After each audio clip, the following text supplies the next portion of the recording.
Nobody takes the class clown seriously, but that doesn't mean you need to be serious all the time to be an effective leader. In fact, that will make you less effective. Left unchecked, seriousness creates anxiety and makes it harder for you and the people you lead to work effectively.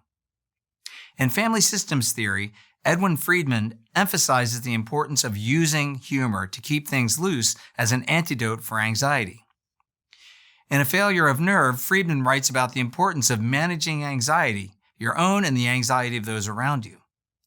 The effect of humor is to keep things less anxious. In doing so, it helps everyone. Humor keeps things loose, and the looser your presence is, the looser everyone's relationship will be with you and one another. You might be thinking, I don't want a loose relationship with people I lead. I want them to take me seriously. Used appropriately, humor will not diminish that.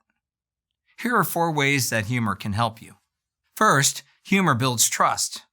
When you laugh, you release oxytocin, and oxytocin builds trust, which is your most important asset as a leader.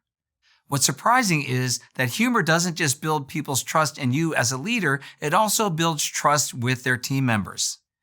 That's because the humor, and therefore the oxytocin, has the effect of building trust with anyone you come in contact with during that burst of oxytocin. In one study, people who watched a funny video clip were 30% more likely to reveal personal information to a stranger than people who watched a neutral video clip. This goes back to Friedman's point about keeping things loose. Humor not only builds trust, but it helps teams bond in important ways.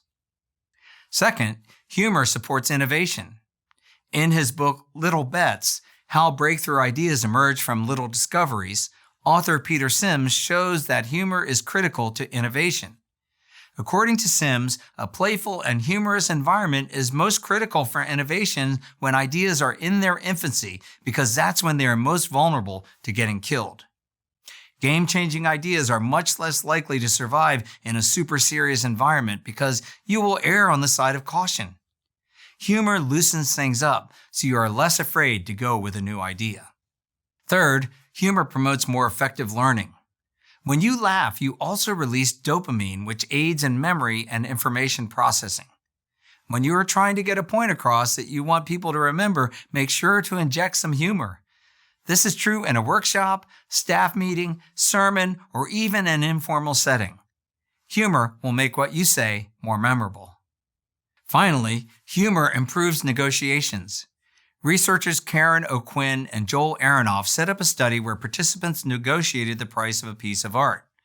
They found that when sellers threw in the playful line, "And I'll throw in my pet frog," with their final offer, participants granted 18% more in concessions than did the control group.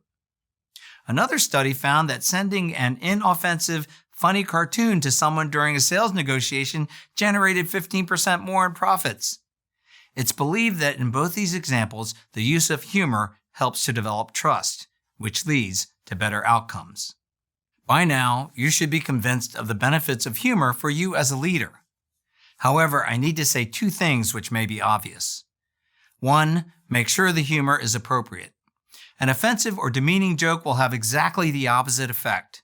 It will destroy trust and make the atmosphere more anxious. 2, don't use humor to manipulate. It's not a technique to get what you want, but will help build more trusting, effective relationships. So, lighten up. It will improve just about everything you do as a leader. And you might even have some fun.